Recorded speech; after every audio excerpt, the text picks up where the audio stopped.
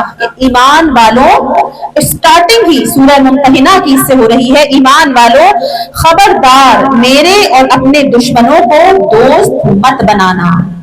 یعنی کہ کیا؟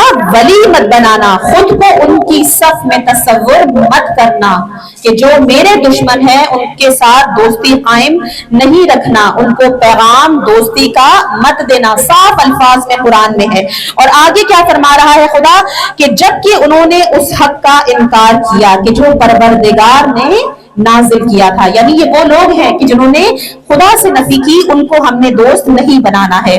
یعنی پہلا ٹکڑا کیا تھا کہ جو لوگ اسلامی معاشرہ بنا رہے ہیں، جو چاہتے ہیں کہ تشیع امامت قائم ہو، اس چیز کے لیے پہلے باہمی رابطہ.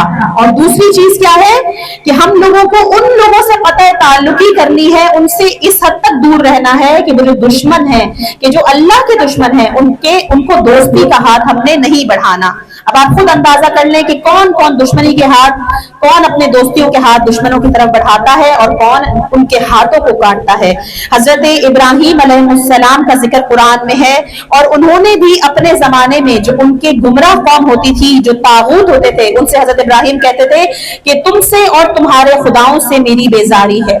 حتیٰ کہ امام سجاد علیہ السلام کے اصحاب، صلی علی محمد آل محمد عجل فرجہ، امام سجاد علیہ السلام کے صحابی اپنے زمانے کے لوگوں کو، کیونکہ وہ شخص کے جو امام سجاد کے زمانے میں رہ رہا ہے، وہ چاہے کسی خوف کی وجہ سے یا کسی لالچ کی وجہ سے دشمن کی صف میں چلا جائے گا، تو وہ مولا سجاد کی ولایت کو حمل نہیں کرتا، وہ مولا سجاد کی ولایت میں نہیں ہے. اس وقت وہ صحابی ان کے پاس جا کے کہتے تھے، جن میں ایک نام ہے امام سجاد کے صحابی کا یحییٰ، جناب یحییٰ ابن ام طویل. وہ کہتے تھے کہ ہم نے تم سے منہ پھیر لیا ہے، ہمارے اور تمہارے درمیان بغض و عداوت ظاہر ہو چکی ہے. یہ کون سے صحابی تھے؟ یہ امام سجاد کے بہترین صحابی ہیں. اور عزیزان، ان کا انجام کیا ہوا؟ ان کا انجام یہ ہوا کیونکہ یہ ہمیشہ حق کی تبلیغ کرتے تھے، یہ ہمیشہ اسی رستے پہ چلتے تھے کہ جو رستہ ائمہ طاہرین نے بتایا. حجاج ابن یوسف، انہوں نے ان کو گرفتار کیا، ان کا دایاں بازو کاٹا، ان کا بایاں بازو کاٹا، لیکن اس وقت بھی ان کی زبان حق بولتی رہی. ان کا دایاں پیر کاٹا، بایاں پیر کاٹا، لیکن اس کے باوجود وہ زبان حق بولتی رہی، علی کی تعریف کرتی رہی، مولا سجاد پہ درود و سلام بھیجتی رہی، حق بیان کرتی رہی.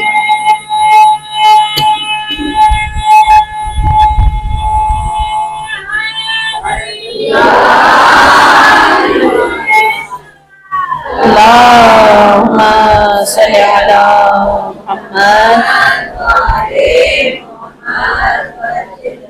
اور بالآخر اس حجاج نے ان کی زبان بھی کٹوا دی.